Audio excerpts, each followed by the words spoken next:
Hello, this is Cash Illustrates, and I'm Cash. In the previous video, we went over the basics of drawing the nose. In this video, we're going to go over the basics of drawing the mouth. When I draw the mouth, I try to draw it thinking about a piece of paper being folded into a half cylinder.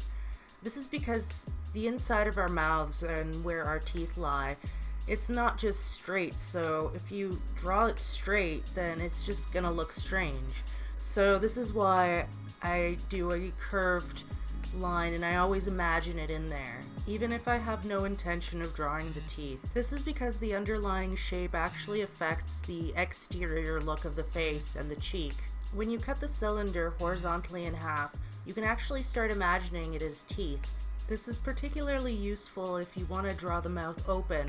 To be honest, I use this technique all the time because I'm still not very good at drawing the mouth open, particularly in predicting how to change the shape of the jawline and cheeks and the size of the mouth.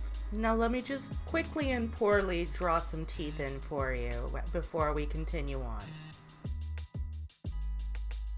Okay, that's done. Let's move on to the lips. So this is going to sound strange, but when I draw the upper lip, I like to imagine a single kidney bean being tenderly kissed on each of its cheeks by sausages. And then the bottom lip is those two sausages without the third wheel. If we go over these shapes with some line work, we actually end up with some semi-decent lips. Now, let's draw the philtrum.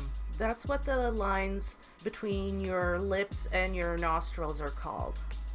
I'm gonna go ahead and draw the nostrils in and draw them in poorly and then fix them up real quick.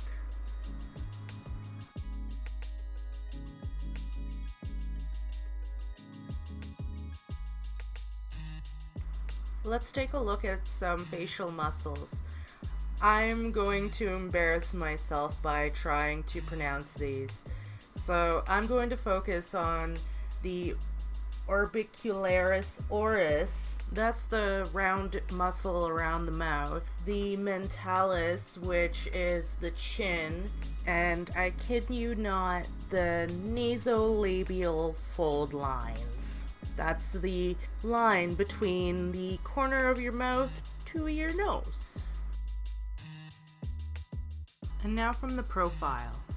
Okay, back to the sausage and the bean.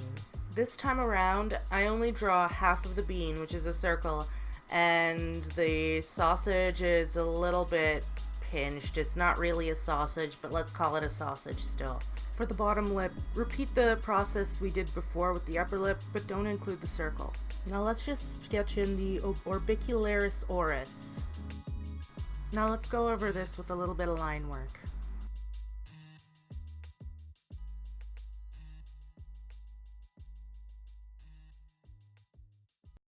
I hope you liked the video. If you did, please hit the like and subscribe button, and stay tuned for future videos. I try to upload every other Monday. And as always, take care and be kind to each other.